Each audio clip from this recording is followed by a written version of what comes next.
in, and then I'll turn to like something about the dog's paws. And then I'm like, all right, I got to stop. But I'm like, hey, I got to stop. But for like 10 seconds, it was fire, right? And my son will be like, whatever, Dad. Hey, real quick, guys, welcome to Growth Stack Drive Weekday Live with my good friend Anthony Trucks. Anthony had no idea we were live for the last 15 seconds. So Anthony's talking about his excessive rap skills. We were just chatting off air just a minute ago about. Hey, mic check, 1 2 1 2. It's AT in Walnut Creek, and I'm coming to you. Oh, what? You better watch out with the flows, man. Hey, we're here to help people today. I'm not sure if that helps you. But anyway, I've got my good friend Anthony Trucks on. Anthony, take a minute, tell everybody a little bit about what, not your rap skills, but about what you're doing to help people. And a little bit about your past and where you're at. Yeah, what if I told people who I was in a rap? I can't do that. It's not going to happen that way. I am a former NFL athlete, American Ninja Warrior, speaker, author, coach. I'm a dad, I'm a husband, a man of God, and I grew up in foster care. And man, like I grew up through craziness and back and forth, and then took me through a crazy journey of trying to figure out who in the world I am, where I fit in the world, and how do I seek and reach my full potential as a human on this planet. And in my pursuit of doing so, I found that there's some secrets, not even secrets, but there's some things you can do to be able to expand who you are as a human to be able to reach your full potential. And so not only do I do that myself, and I've done it in many areas of my life, I now teach other people how to do it through a process called identity shift. And that's my world, man. I help people shift so they can build this crazy, amazing, beautiful life. Identity shift. Anthony, anytime someone like you or I or Tim Story or Coach Bird or people that we have a relationship with, anytime that we come up with something like identity shift, we come up with it because we've been through an identity shift. So it works. Yeah, you can't talk about a race you haven't crossed the finish line of. Talk to us a little bit about that journey for you and what that looked like in the creation of, as you're helping, dude, thousands and thousands of people. Talk to us about that journey for you to get where you are today on that identity shift. Yeah, I mean, so the journey for me, well, first off, it's my race, right? I got to run my race. And I think, unfortunately, some people, they will start telling people how to win the race before they've crossed that finish line. That's what I mentioned. And I think you kind of got to go through the muck of it and then come out on the flip side so you can turn around and go, all right, well, I crossed the finish line, but I wouldn't have taken that left turn. I wouldn't have gone over that hill. I would have avoided that little patch of grass altogether, right? There's snakes in the grass. But I don't know that until I've gone through it. And so for me, like my life was going through, foster care, being given away, adopted by an all-white family, dealing with crazy foster parents that were not too good at people, not in that family, but prior to that family. And then, getting to the point of, being a high school kid who wanted to give up on his dream of football and just figure out how to navigate that. My mom got diagnosed with MS. Met my high school sweetheart, got a college scholarship because I got better at football by just grinding and recreating my identity of being that guy. Then I got to college, had a son my sophomore year of college. He's now, he's driving now, man. It's weird. It's super weird. It happens quick, bro. It happens fast. And then I met my real dad at 21, got into the NFL a few years later. And that stands for not for long NFL. So I was in third year, I played with the Bucks, then the Redskins and the Steelers, playing against the Eagles. I tore my shoulder, ended my season, ended my career, came home, lost myself. Like when you've got to the point where you've given all of your all to something and it's stripped from you without your wanting it to be stripped away, like you lose so much. And so I lost myself, man. I tried to find myself again and building something that was going to be amazing. And so I redirected all my energy to this gym business. I had no idea what I was doing. When we start businesses, we don't know what we're doing. We're so naive. Like we just like, this is going to be amazing. And then like 9 months in, I was looking at bankruptcy and my marriage was falling apart. Business was falling apart. I was out of shape, still reeling from losing football. Bad dad. Dude, my life just kind of tanked. And what I did is I had to find this way to get out of it. It took me, no lie, it took me 5 years to finally get out of this funk. Like it took me having a divorce. It took me, struggling in business, took me realizing I'm not built to be a playboy, like I'm not built to be the guy with multiple partners. It took me away from my faith. It took me losing my adoptive mom to finally snap out of it and be like, this is not the life that I am living, that I enjoy. Like this was not supposed to be the life of the former NFL guy, man. When I was a kid, I'm dreaming about the league and I get into the league, like life's supposed to be like this the rest of the time, not like this. Right. And so I got to this point of like, dude, something's got to change. And I started looking like what is going on around me. And I realized that there's a common denominator in all of our problems. And that common denominator is us. It's always us. And the moment we can look in and be like, all right, what do I got to do? Where can I take responsibility? Even if it's not my fault, where can I take responsibility? Start changing things. So I started understanding that it wasn't a matter of simply learning new stuff in the books I read or the course I take, but it's like, how do I become the person who does those damn things? Like, how do I become the person who has the house, has the car, has a relationship, is a good father? How do I become that person? Not how do I try and do those things? Because trying to do those things will always bog us down. We'll consistently be running into walls. Like, I'm trying to do that thing, but it's not me. So I get this imposter syndrome. So I don't give my all, which means I get a crappy outcome. I just suck as a human and I hate, but right, all these things. So I realized I got to find a way to wake up and be like, no, that's who I am. Like, I am that I am, right? And so how do I get there? And that was me doing a lot of work and understanding what to look at, how to craft. And I literally say architect and then activate my ideal identity for my dream. Like, what's the identity of a person that has those things I'm dreaming of? And the more I understood what that took and what it looked like and how I started building things, I went and did that work. And it took me longer than it should take anybody, but it just did, because they didn't have a process I have now. But I did all that. And I got to the point where now I fixed my marriage. You know, like, I was divorced for 3 years. We're now back together for 4 years. In an amazing God-centered marriage. I have kids who I love and I'm presently a father of now. I'm not at the gym all day long, right? I sold the gym. My businesses do well. I get to speak on stages around the world. I'm healthy. Like, I have a great joy for life. So I've crossed that finish line of peace and having peace of mind and having health. And so I'm like, all right, now I can turn around and I'm going to show you how to run this race faster. So I went back and created what I call the shift method, so people can learn to shift into their ideal identity. And that's all from what you talked about. It's my life, it's my experiences, but then it's understanding, well, where does true scientific psychology play into this? Where does neuroscience and neuroplasticity play into this? Where does reprogramming our identity that was unintentionally programmed when we were 15 years old, 16 years old, and then we've been living off of that for years and years and years and not even realizing it. But the way that we act, the way we react, the habits we have, it's from that old programming, man. So I pretty much said, how do I, like a computer, how do I update that programming? How do I download what needs to be downloaded and then upload those actions to my life so I can now have this different, higher level identity and essentially have the things that I want in life? I knew you said it took you 5 years to walk through that process.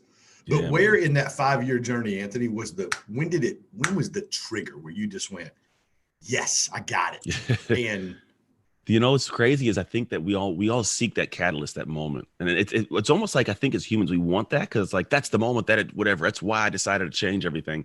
And it wasn't some crazy thing. Like, I got divorced because my wife, she had an affair. It was a horrible thing. And so, like, there's parts of me I had to work through a ton of forgiveness over those years.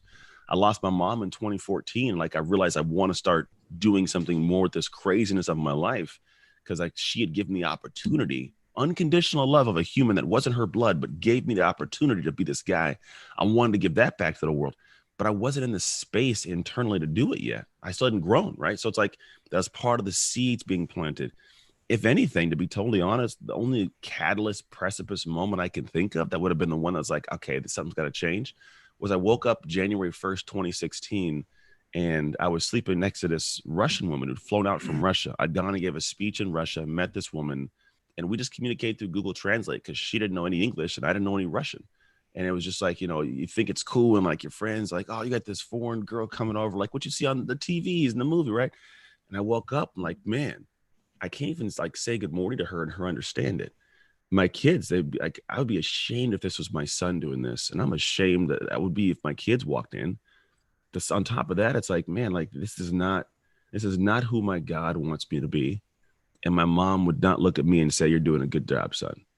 So if anything, the catalyst moment was just a moment of pure shame of like, this is not the guy that my mom raised me to be. This is not the person that my God would want me to be as a human. I've got to stop doing whatever I'm doing. And I got to figure out why I'm doing this and how to stop doing it, right? Start doing the things that are supposed to be done. Because the problem is when you're in those moments, what's tough is it's hard to think you deserve something better when all you've done is something worse. Like when we've done these dark things, it's like, man, I want that, but I don't deserve that. That's where imposter syndrome comes in for a lot of people. I've got nothing to prove that I should go after that or can, as well as I have nothing to show that says I deserve that. So why am I going to fight for something I don't deserve? Right. And so that So was the was that biggest rooted? thing. Was that rooted in, you just said a Mhm. foster mom who wasn't your birth mom? Yeah. Was that rooted in that love and the way she nurtured you as her own son? Was part of that rooted in that? I think part of it was in a sense of like feeling like I mattered to somebody for the first time. Like she was the one that took me out of my shell. And for a lot of years, man, I just was a bottled up, emotionally, distraught little kid, because it's what happens in a foster care system. Unfortunately, you're taking sheer advantage of it. It's your paycheck. As long as you don't die in that household, man, a lot of people, they don't feed you, they don't clothe you. It's just really weird. So yes, a lot of it was from her. But I think the thought for me when it came to no longer being about Anthony, because the thing is the journey to right here, right now took time past that moment, right? Because I had to fix me. So when I got to that moment of waking up next to this woman, I was like, this isn't the place I want to be. I got to work on Anthony before Anthony starts working on other people. Like, how am I going to go and help Right. you? I can't even help me yet, right? So it was going through that, because by the end of that year, that was January, by I think it was October of that year, I was back with my ex-wife. I'd gone through the muck and the mud of having ridiculously hard conversations, taking really scary, difficult actions, fighting for something I didn't feel like I deserved at first, right? Like certain aspects. But in doing so, I started realizing that like the level I'm at now, it's like, all right, well, I have this. And the next level of happy doesn't come from me getting more of this all the time.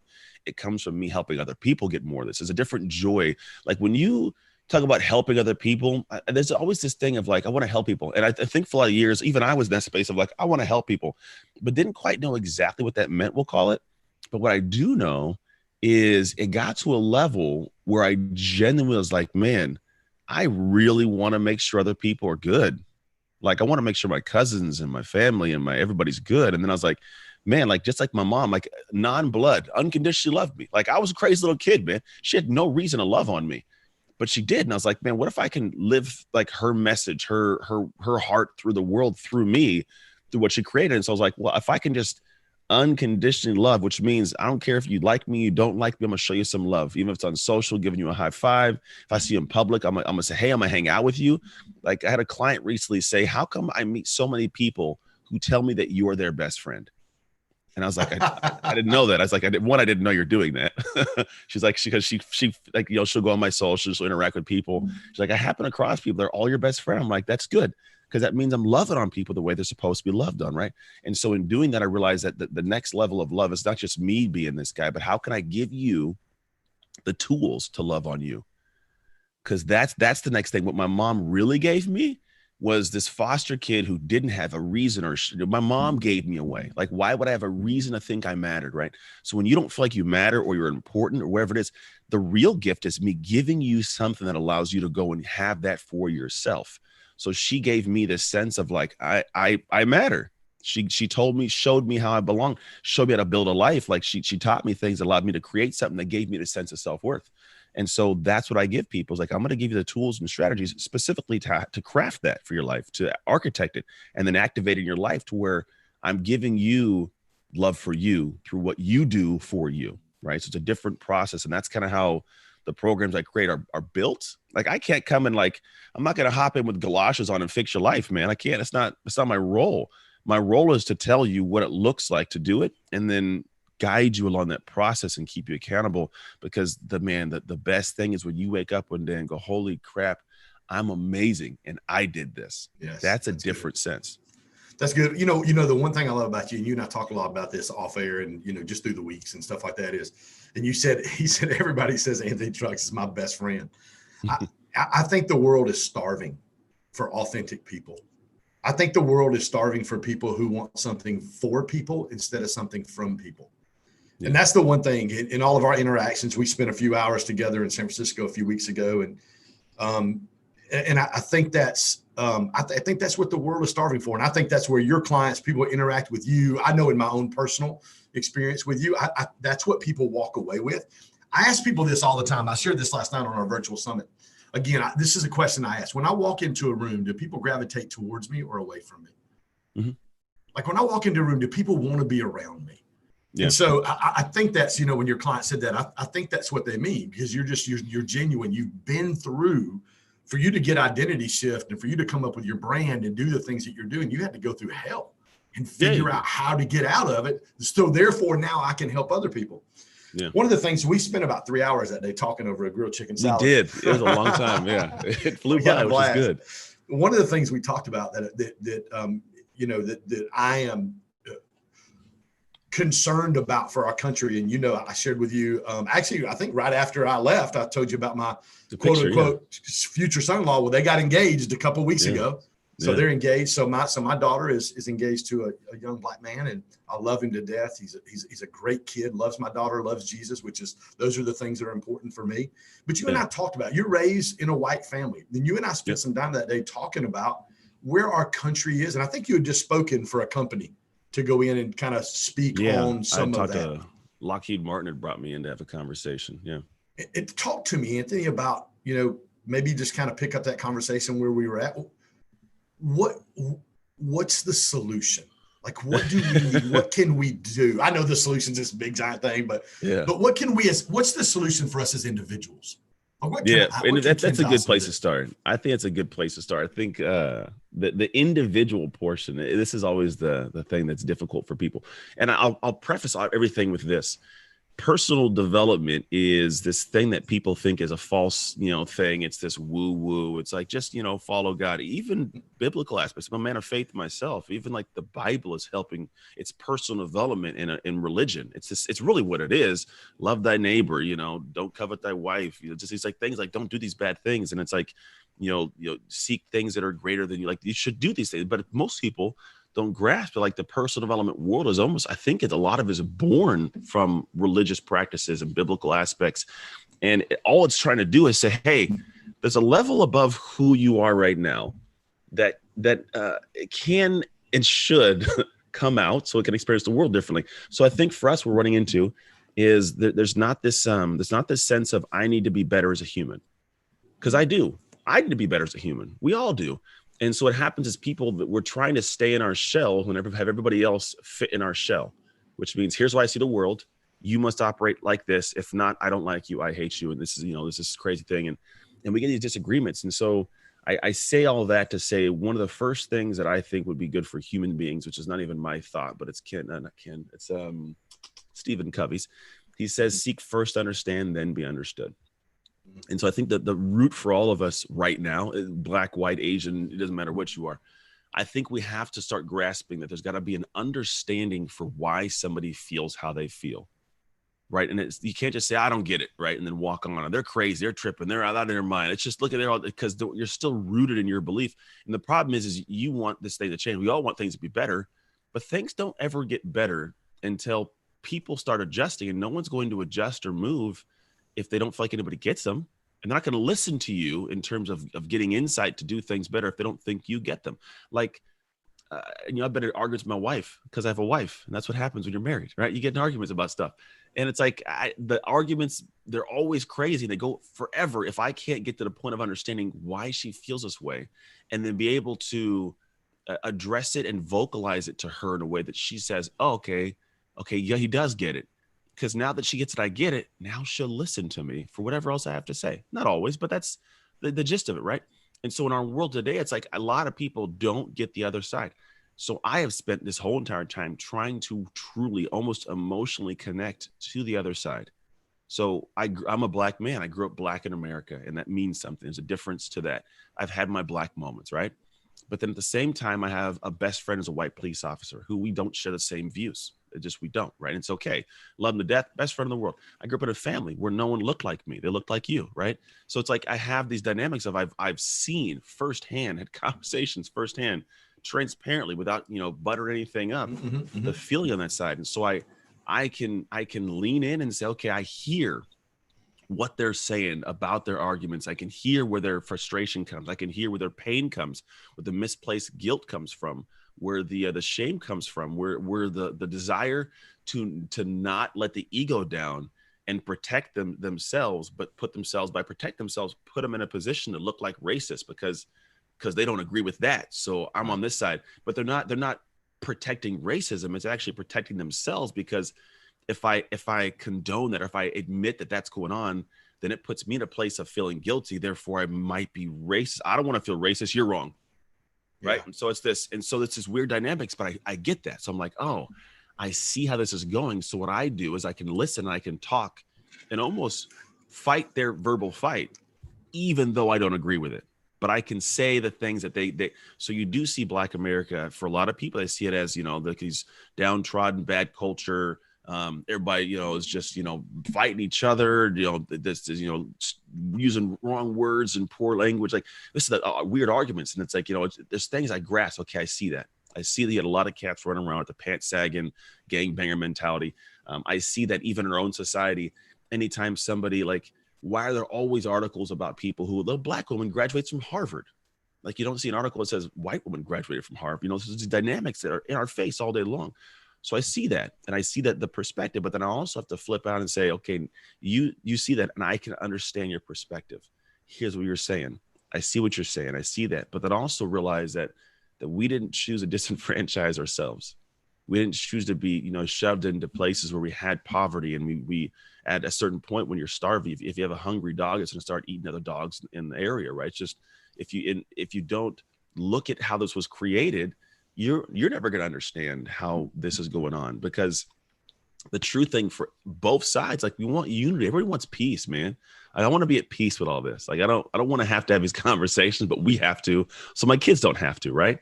And a lot of it comes down to a perspective on both sides. Okay, I got to understand white America, and I really have to try to understand the plight and the pain that they actually, I say pain, even if I don't agree with it, I need to understand it. I need to understand why they're pissed. I understand why they don't get it. I understand why they say all lives matter. I need to understand why they are saying it, because then when I can understand why they're saying it, I can now interact in a way that allow them to possibly shift their perspective. I can't force them to. I have to be able to go in line.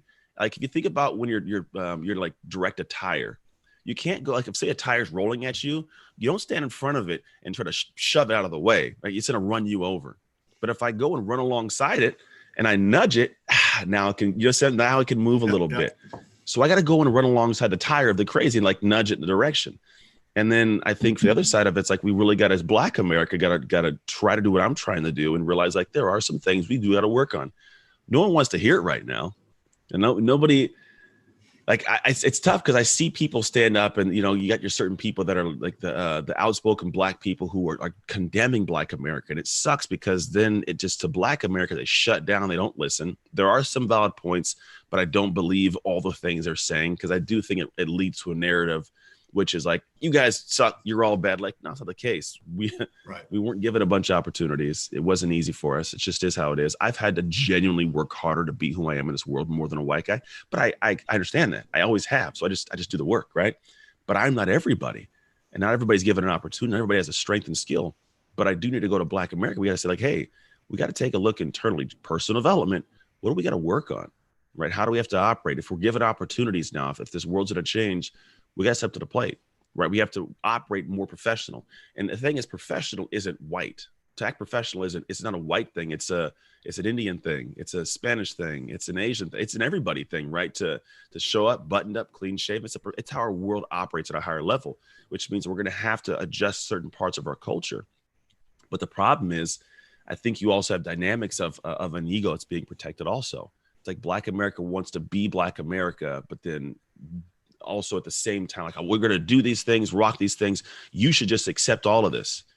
But at the same time, like, we don't accept all of white America. So it's this duality, right? So it's this interesting dance. And the way I've always kind of, as I go in these tangents, I'm going to kind of bring it back to center here. I think the way I look at it is this kind of like my wife and I, we got divorced, got back together. When we were coming together, I had a house I lived in that a woman had lived in with me. She had a guy that she was living with in a separate house. I wasn't going to move into her house because there's another guy that lived there. That's not my house. She's not going to move into my house. The woman lived here. This ain't her house. So we had to go and build a new house together. And both of us had to give up certain things. Like, I couldn't have my bed, obvious reasons. And I didn't want her bed, obvious reasons, right? There's certain things like tables. This desk of mine, she's like, I don't want the desk in our house. And I was like, I don't care. I don't even know why. The desk, don't even understand why. I was like, all right, I just won't put it in the house. So it's like my studio desk. But there's certain things you had to give up a little bit. But then in doing so, we also had to build this house together. We had to create new things. There's certain things I had to do I didn't want to do. Certain things she had to do that she didn't want to do. But in doing so, we both put the energy and time into building a house, and we respected each other's effort Therefore, we respect each other living in this home and having the same rights as the other person, right? I am entitled to the same thing she is, right? I can eat the same food in the fridge as you can because I helped build this thing in my own capacity. I'm the handyman. She's the decorator, right? She cleans things. I fix things. There's differences. And so Black and white America, we have to get to the point of comprehending. We're going to have to leave our houses to build a different house. And in building that different house, there's going to be work that we need to do, we don't want to do, and vice versa. But in doing so, we'll both get to the point of like having respect for the opposite and saying like, you know what, you deserve to be here just as much as I do. You've done the work. It is what it is. But there's different work for both sides to do, vastly different work.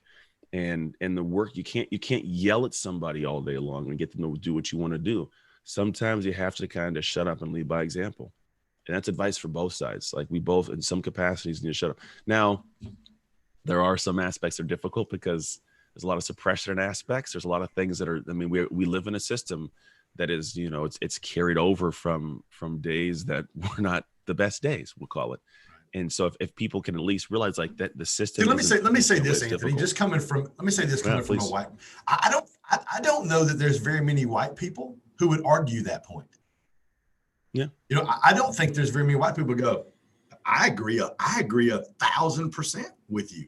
Like I told you when I posted that post about my daughter and my future son-in-law, it took me an hour and a half to kind of, how do I say this? How do I communicate this? How do I do this? So not be seen as some racist guy or like, you know, you're one black person. It's weird. That's the part of the fight of white America. I'm like, oh, hey, I'm not a racist because my daughter's engaged to a black guy. Yeah, that's the hard part because you have this is the thing I've had with my white friends and family is like, how do I, like there's people that genuinely support, but then like they can't say anything right now. And that's the part that I'm like, man, I feel bad for the white American in that aspect, because now what you have is people who like, I want to say something, but if I say something, it might be seen as racist. If I don't say something, it's seen as racist.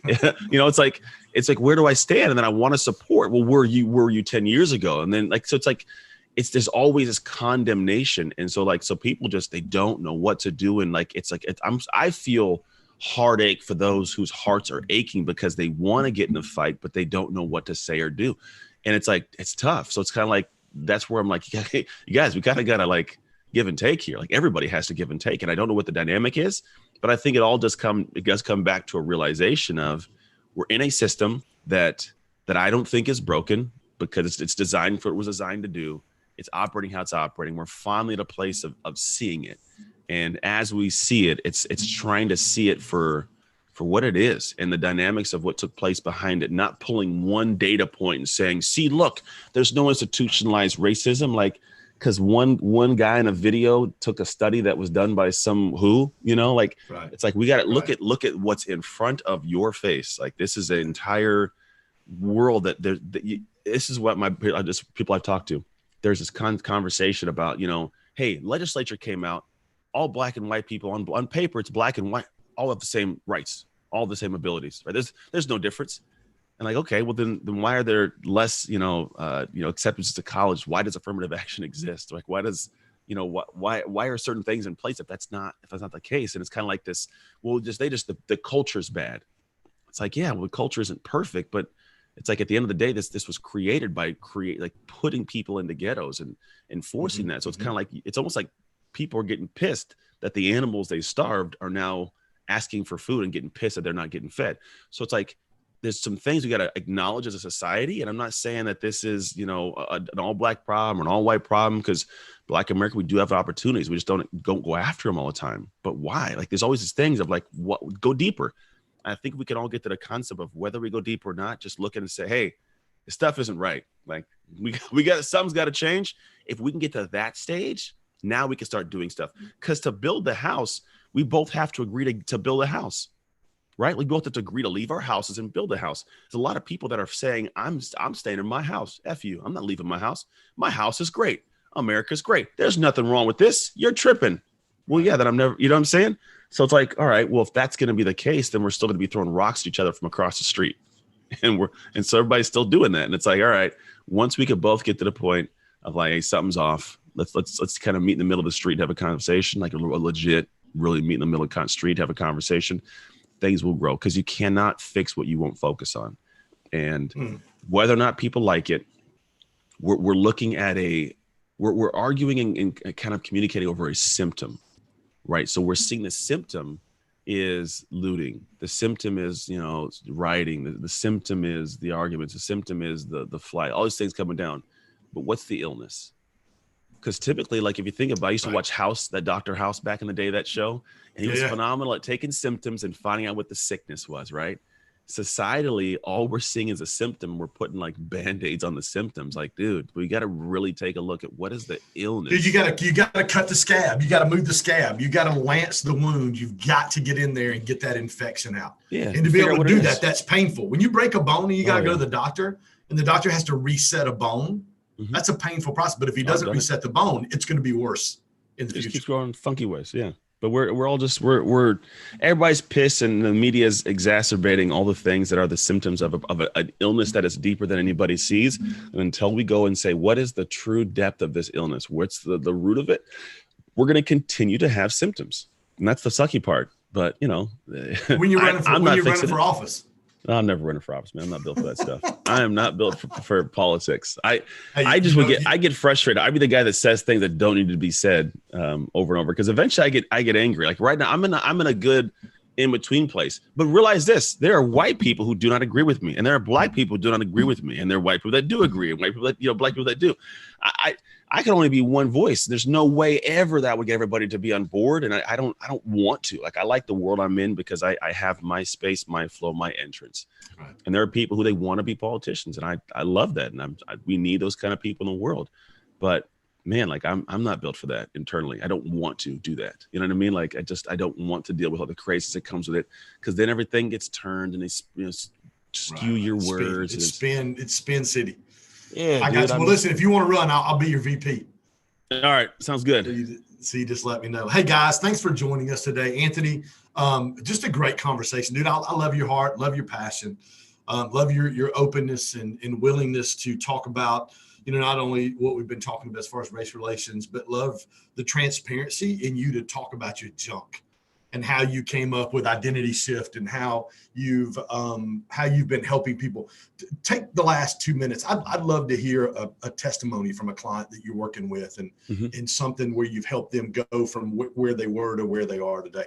I got a few of those. I got a lot of those, man. There's a couple. I'll give you one personal and one business. So one personal is one that I have a client who, and I don't disclose names unless they ask me to, but the client had this issue where, so they went through the same thing I did with the divorce, right? Not so much divorce, but a partner having, an affair, right? And the interesting thing is, it's difficult for me to have to walk somebody through it, because they're not in the place typically to be able to figure out how in the world do I navigate this. I'm pissed at that person. They hurt me. And so what I always ask is, what's your North Star in this relationship? Do you, like, whatever it is, what's your North Star? Where do you want to go? Do you want to be sitting next to this person 10 years from now on a dock, sipping tea, talking about your life? And if the answer is yes, then I say, we're about to do some crazy, dirty work that you don't want to do, but it's going to take you becoming the person who they never even consider cheating on.